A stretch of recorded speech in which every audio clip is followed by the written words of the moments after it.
Assalomu alaykum va rahmatullohi va barakatuh. Aziz obunachilarim, vatandoshlarim, dindoshlarim, sog'misizlar, salomatmisizlar?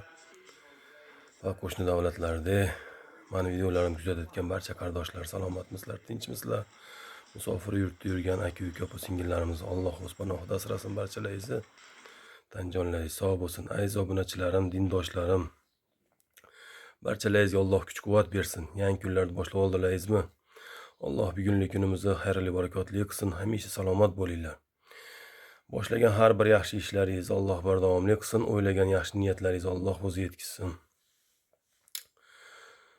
Kasallarimizga Alloh shifo bersin. Aziz obunachilar, menga assalomu alaykum deb yozganlar, barchalaringizga va alaykum assalom.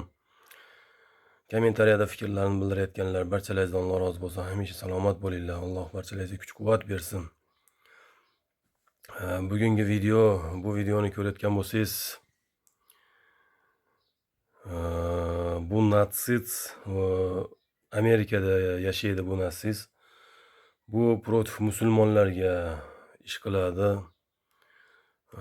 Bu yevriy sionistlarni odami bo'ladi. Bunga juda katta pul to'laydi sionistlar, juda ham katta pul to'laydi. Bu har qanday kaltaklarga chidaydi va bizni Qur'oni Karimimizni yoqib tepadi bu iflos. Bu iflos 1 yil davomida bilmayman, bir 20-30 martadan oshiq Qur'oni Karimimizni yoqdi bu iflos. Agar rostmi yolg'onmi bilmayman, hozir qo'liga kishan solib olib chiqib ketishyapti. Buni sudi bo'ldi bu iflosni. Endi bir narsa deyish ham qiyin, bu qamaladi deyish ham qiyin. Bu haromini, bu iflosni sionistlar qutqarib olishi mumkin. Nimaga desangiz, Amerikada bari milliarderlar, bari eng katta korxonalar tevasida sionistlar turadi, yevreylar turadi. Televideniya, gazeta hammasi sionistlar, yevreylar turadi. Yolg'on ma'lumot, yolg'on xabar. Senatorlar, Amerikada nechta senator bo'lsa, hammasi yevreylar, sionistlar. Birorta boshqa millat yo'q senatorlar ichida Amerikada. Hammasi sionistlar, yevreylar. Pulni egasi ham yevrey, hammasi yevrey.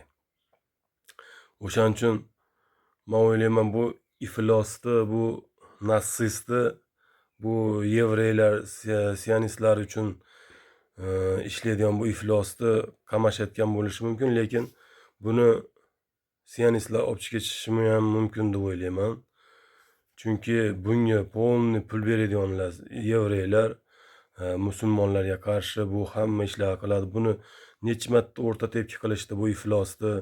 Yaqinda ham bitta Qur'oni Karimni yoqib, tepib, shunaqa qilib o'yin qildi. Amerikada hattoki bir melisa himoya qildi, Qur'oni Karim kitobimizni himoya qildi. Shunda ham bu iflos u kitobni qaytarib olib, tepib, shunaqa o'yin qildi bu iflos. Hozir o'sha ko'rib turganlaringizdek qo'liga kishan solib olib chiqib ketishyapti buni. Bu xotirjam chiqib ketyapti, bilinib turibdi, chunki buni sionistlar menimcha olib chiqib ketsa kerak. Iloyim olib chiqib ketishga kuchlar yetmay qolsin. Bu haromni turmaga kirsa, o'sha turmani o'zida buni tarbiyalab olishadi.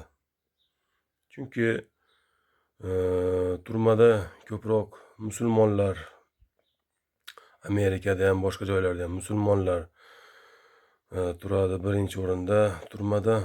Bular esini kiritibadi. Agar bu kirsa turmaga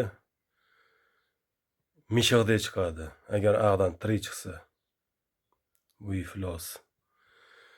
Aziz obunachilarim, vatandoshlarim, dindoshlarim, hamisha sog' bo'linglar, salomat bo'linglar. Hammalaringizni Allohcha yaxshi ko'raman. Assalomu alaykum.